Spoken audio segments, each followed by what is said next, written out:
Again, we are pleased that Mr. Westerman has taken his time to join us today and want to personally thank his staff, Cody Burkham in particular, for working with us to make all the arrangements for this event. I now introduce Bruce Westerman to share a few words with us.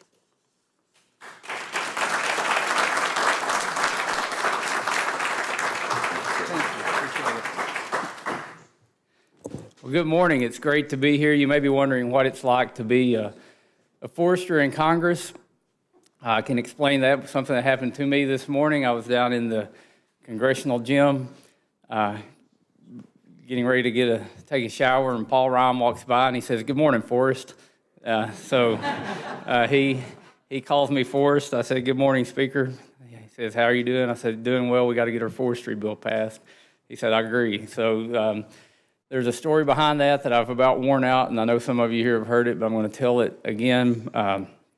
I see Jane is here this morning, some of my NAFO friends. We were starting up the Working Forest Caucus, so I'm telling the Speaker about the Working Forest Caucus because there's timberland in Wisconsin, and he should be interested in that.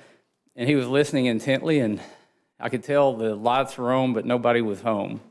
He kept looking at me. He finally said, "What are you talking about? What kind of workforce?" I said, "Not workforce, working force." He just looked at me. I said, "You know trees." He goes, "Oh, forest." He said, "In Wisconsin, it has 2 syllables." He still claims his hardest task as Speaker is to understand the Southern dialect. But it is a unique opportunity to be the only forester in the House and to have all things forestry kind of shoved in my direction, especially when you look at what forestry means to this country. We've got over 500 million acres of productive working forest in our country. Then we got several hundred million acres of non-productive forest that's mainly managed by the federal government in our country.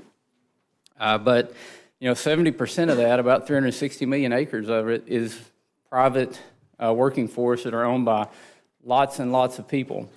If you look at the impact on the economy, forestry and everything associated with it has about a $99 billion payroll, around $282 billion in sales, close to 3 million people employed in it. Forestry and the things associated with it are as large or larger than the automotive and chemical industries combined. It's a huge part of our country. And when you're talking $99 billion in payroll, that's a number that starts getting attention here in Washington, D.C. When you're talking $282 billion in sales, it is a vital part of our economy, and not only a vital part of the whole U.S. economy, but for rural areas like I represent in the 4th District of Arkansas, it's absolutely essential. It is the driving force in a lot of these rural communities.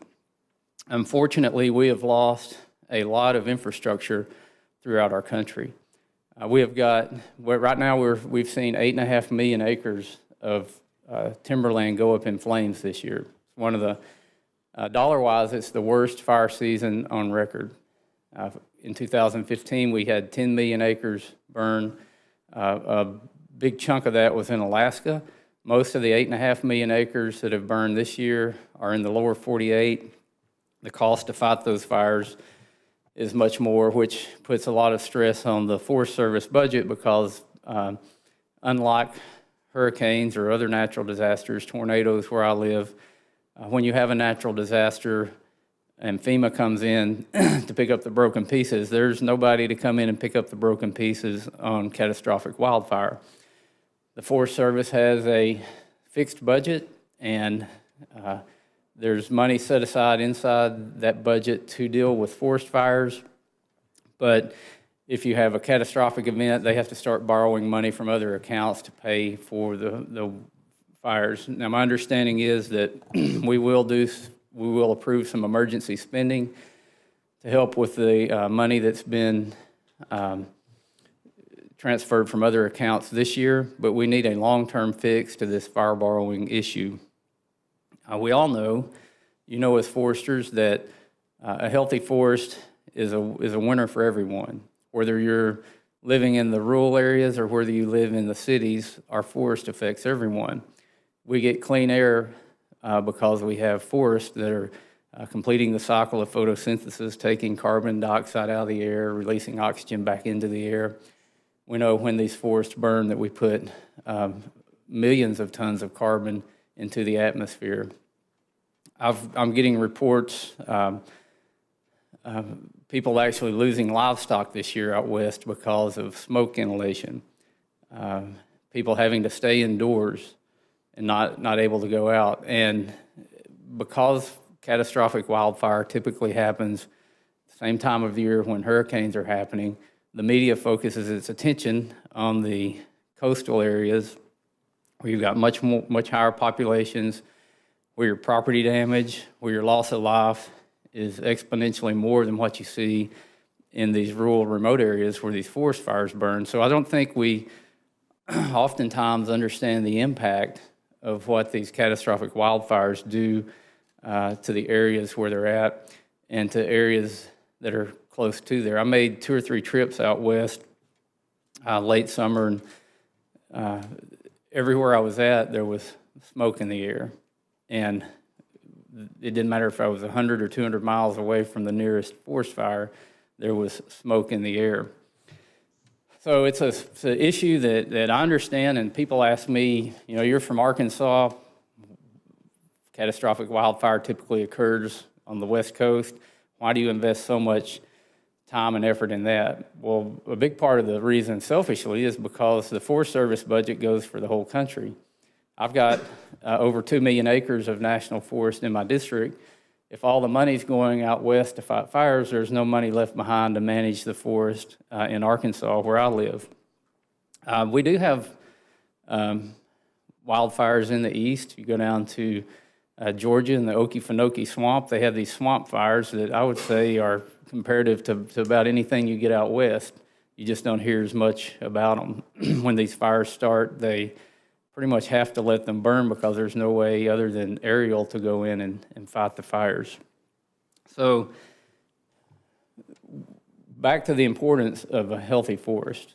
Clean air, clean water, better wildlife habitat, better recreational opportunities. There is no downside to having a healthy, vibrant forest, and foresters are the key component to making that happen.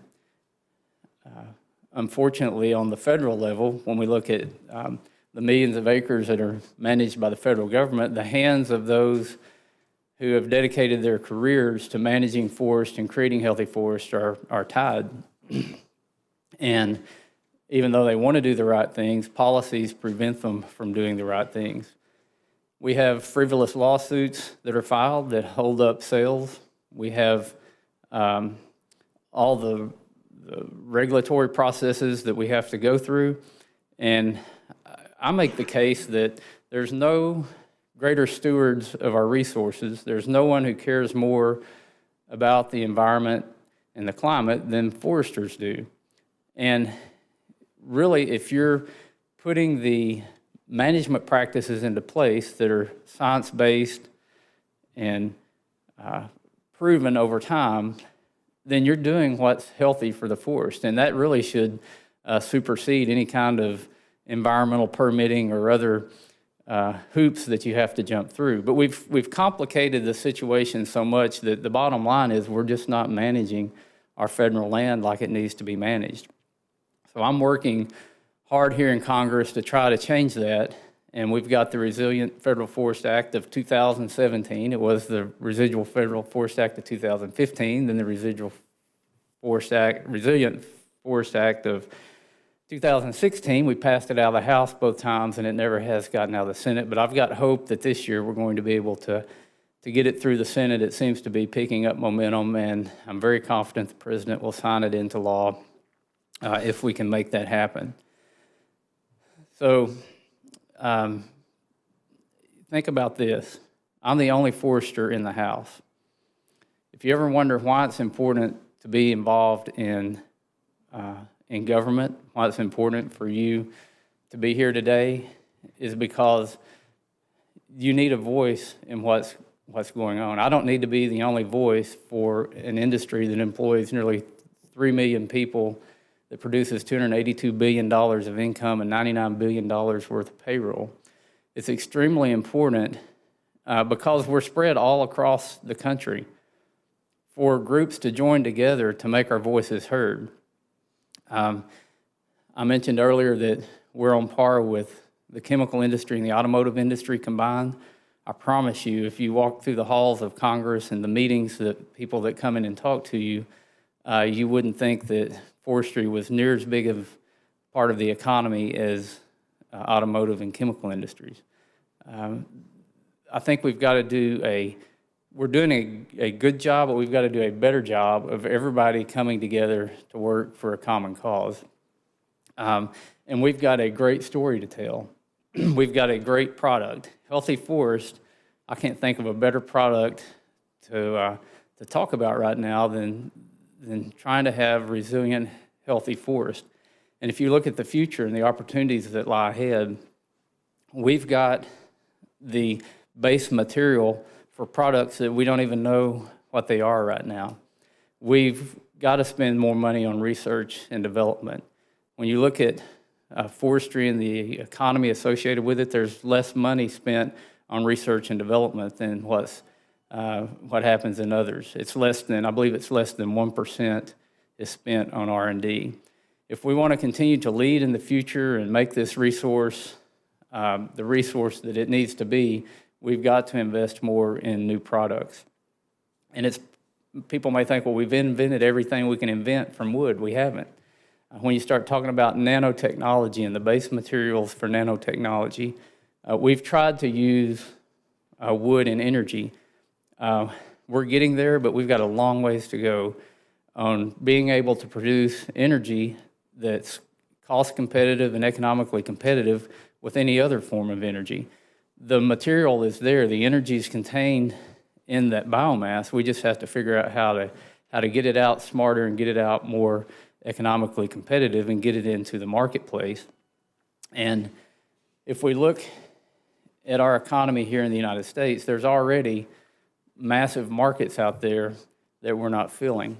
Do you realize that the United States is the second largest importer of wood products in the world? Now, if you back off 50,000 miles and look at that, we burned up 8.5 million acres of federal timberlands this year. We have rural communities that are struggling economically with an abundant resource at their fingertips, yet we're the second largest importer of wood products. There's not a lot of logic and common sense to that. We've got to work on the policy to change that so that we can produce the goods that we need and create the markets so that we can have better economies and healthier forests. They do go hand in hand, and foresters are very important in making that happen. So I think I've only got about 10 minutes, and I've probably used 12, but this is something I'm excited to talk about. It's my pleasure to be here today. If me or my office can ever help you, please let us know and bring issues to our attention.